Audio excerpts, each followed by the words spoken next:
Sur quelle stratégie tu es le plus à l'aise? Moi, sur les stratégies sur lesquelles je suis le plus à l'aise, c'est sur de l'achat locatif sur une durée que j'ai bien définie au préalable. Et derrière, pour revendre avec une plus-value.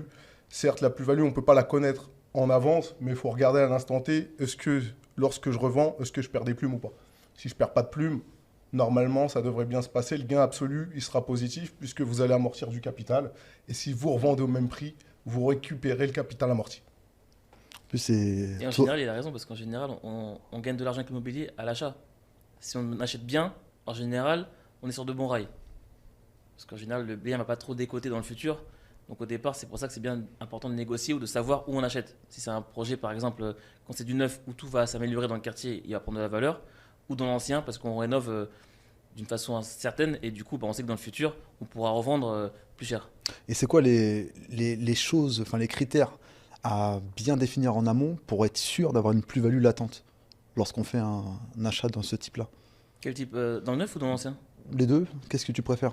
Déjà, moi, je pense qu'il faut connaître le secteur. Même si on n'habite pas sur place, il faut vraiment connaître très très bien le secteur. Pour pas déjà avoir de mauvaises surprises. Parce qu'il suffit qu'il y ait un projet qui doit voir le jour dans le secteur. Par exemple, un transport qui devait arriver, finalement, il n'arrive plus. On n'est pas trop au fait de l'actualité. Et du coup, ce qu'on pensait être un bon levier pour augmenter sa plus-value future, c'est anéanti. Donc, je pense qu'il faut d'abord bien connaître le secteur, anticiper les travaux. Parce que quand c'est dans l'ancien, des fois, on peut avoir des mauvaises surprises. On va en parler. On va en On en parler. a eu. Donc en fait, il faut vraiment anticiper. Parce que c'est vrai que la tendance depuis quelques années, c'est de minimiser les risques lors d'un investissement locatif. Tout est beau, tout est rose. Totalement faux. C'est l'entrepreneuriat. Donc c'est vrai que si on se jette comme ça, c'est comme si tu viens jouer un match de foot contre le Barça et tu es une petite équipe et tu t'es pas entraîné. Ça va être très compliqué. Tu vas essayer des plumes, tu vas prendre des buts. C'est pareil. Sauf que c'est des dizaines de milliers d'euros, potentiellement. Donc franchement, faut être prêt. Quand tu vas à la guerre, il faut avoir des armes. Et c'est vrai que si tu n'as pas de connaissances, ou si tu n'as pas d'experts autour de toi, ou si tu n'as pas d'informations vraiment deep, parce que te dire que c'est facile, tout est beau, tout est rose, c'est pas ça de l'info. Il faut expliquer aussi les mauvais côtés qu'il peut y avoir et la prévention qu'il faut avoir en avançant sur ce projet. C'était toi, Manu, on en avait parlé juste avant. Qu'est-ce que tu avais mis en place justement pour être sûr de bien être bon dans les travaux? Tu as eu quelques déconvenus, si tu veux en Ouais, parler pas. on va en parler, il n'y a pas de souci. Pour revenir à ce que disait Mike, effectivement, il y a le secteur, l'emplacement, c'est la clé.